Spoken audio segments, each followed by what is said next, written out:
많아지게 되면 나바로가 결국은 힘을 잃게 될 가능성이 큽니다. 그래서 조금 변화가 있을 거라고 생각이 되고, 지금은 일단은 강경 모드로 나가고 있고, 다만 지금 이제 중국이 굉장히 나름대로 준비를 많이 했습니다. 그래서 34%의 보복 관세를 때린 다음에 미국이 50%를 때리는데 50%를 또 때리지는 않습니다만 6개 지금 조치를 발표를 했잖아요. 뭐 히토류 금지하는 것부터 시작해서 6가지 여러 가지 정책을 발표를 했는데, 이 6가지 정책이 좀 된다면 미국에 상당한 타격을 줄 수 있을 것 같거든요. 그래서 그런 부분이 어떻게 되나 좀 봐야 될 것 같고, 일단은 베트남이나 인도, 브라질 같은 경우는 중국을 강하게 견제하면 그 공장들이 좀 더 본인 나라대로, 베트남 같은 경우는 한번 이득을 봤거든요. 중국을 강하게 견제하기 시작하면서 베트남 쪽으로 공장이 많이 왔잖아요.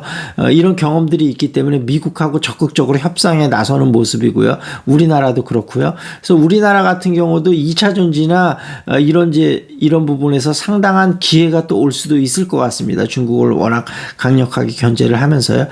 다만 EU 같은 경우는 지금 나라가 워낙 많다 보니까 이 합의를 하는데 좀 시간이 좀 걸릴 것 같은데요. EU는 일단은 미국하고 보복 관세를 어느 정도는 때릴 것 같습니다. 그래서 완전히 순순하게 따라가지는 않을 것 같고요. 그래서 중국하고 EU하고 결속이 어느 정도 될 수 있느냐, 이 부분이 이제 중국은 미국이 너무 불합리한 결정을 하고 있다, 우리나라에 붙어라, 이런 식으로 해서 중국과 미국의 큰 대결인데, 어찌됐든 요거는 시간을 두고 조금 더 지켜보시죠.